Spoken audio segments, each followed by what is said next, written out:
Hello friends, த சொர்ணரேஸ் சேனலில் இன்றைக்கி நம்ம பார்க்குறது இப்போ ட்ரெண்டிங்கில் எல்லோரும் செஞ்சிட்ருக்க மதுரை பட்டர் பன் தாங்க. இது வந்து நல்ல ஒரு ஸ்வீட் ரெசிபி. அதனால் கண்டிப்பாக குழந்தைகளுக்கு ரொம்ப பிடிக்கும். இன்றைக்கி நாம் வந்து செய்ய போகிறது வந்து நான் இப்போ வீட்டிலையே செஞ்சு வச்சுருந்த பன்னில் தான் நான் இப்போ செய்ய போகிறேன். இது நம்ம வந்து ஏற்கனவே கோதுமை மாவில் செஞ்சு நான் ஏற்கனவே உங்களுக்கு அப்லோட் பண்ணியிருக்கேன். டைம் கிடைக்கும்போது நீங்கள் அதை பாருங்கள் ஃப்ரெண்ட்ஸ். இப்போ வந்து நம்ம இதுக்கு இந்த செய்முறைக்கு போயிடலாம் வாங்க.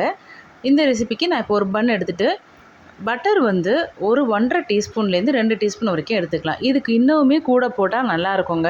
ஆனால் நான் வந்து சரி நம்ம வீட்டில் தானே செஞ்சு சாப்பிட போகிறோம், நமக்கு பிடிச்ச மாதிரி நம்ம போட்டுக்கலாம் அப்படின்னு சொல்லிட்டு கொஞ்சம் குறைச்சிட்டேன் அளவை. அதேமாதிரி சுகருமே வந்து நிறைய வந்து நான் பார்த்ததுலாம் பார்த்திங்கன்னா அங்கே கடைகள்லேயும் அந்த மாதிரி கிடைக்கிற இடத்துல பார்த்தோம்னாக்கா கொஞ்சம் அளவுக்கு அதிகமாகவே போட்டு கொடுக்குறாங்க. நம்ம வீட்டில் நம்மளே செய்கிறோம் அப்படிங்கும்போது நம்ம வந்து நமக்கு பிடிச்ச மாதிரி நம்ம அதை கன்வெர்ட் பண்ணிக்கலாம்.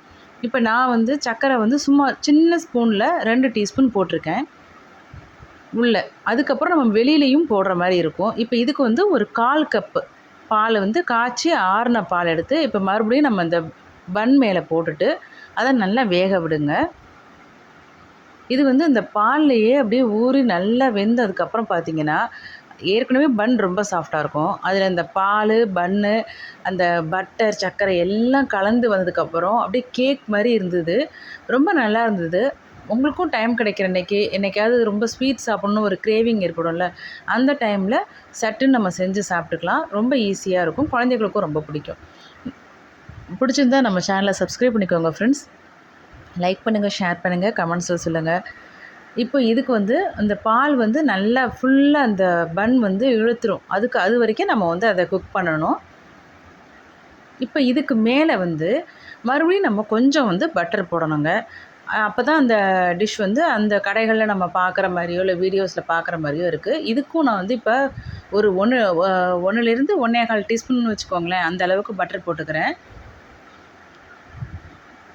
அது அந்த ஹீட்லேயே நல்லா அது மெல்ட் ஆகி வந்துடும். இப்போ அதுக்கு மேலே வந்து சர்க்கரை போட்டுக்கணுங்க. இது வந்து நமக்கு வேணுங்கிற அளவு போட்டுக்கலாம். நான் வந்து இப்போ மறுபடியும் கொஞ்சமாக தான் சர்க்கரை போட்டிருக்கேன்.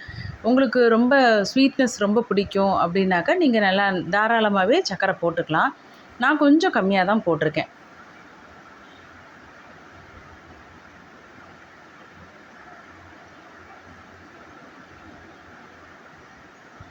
பாருங்கள், நான் இப்போ மேலேயுமே 1 டீஸ்பூன் தான் போட்டிருக்கேன்.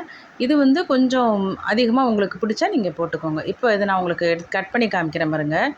நல்லா அப்படியே கேக் மாதிரியே அது ஏன்னா பால்லேயே நல்லா ஊறி வெந்துடுதில்ல, அதனால் ரொம்ப டேஸ்ட்டாக இருந்தது. ட்ரை பண்ணி பாருங்கள். பிடிச்சிருந்தா நம்ம சேனலை சப்ஸ்கிரைப் பண்ணிக்கோங்க ஃப்ரெண்ட்ஸ். Bye friends.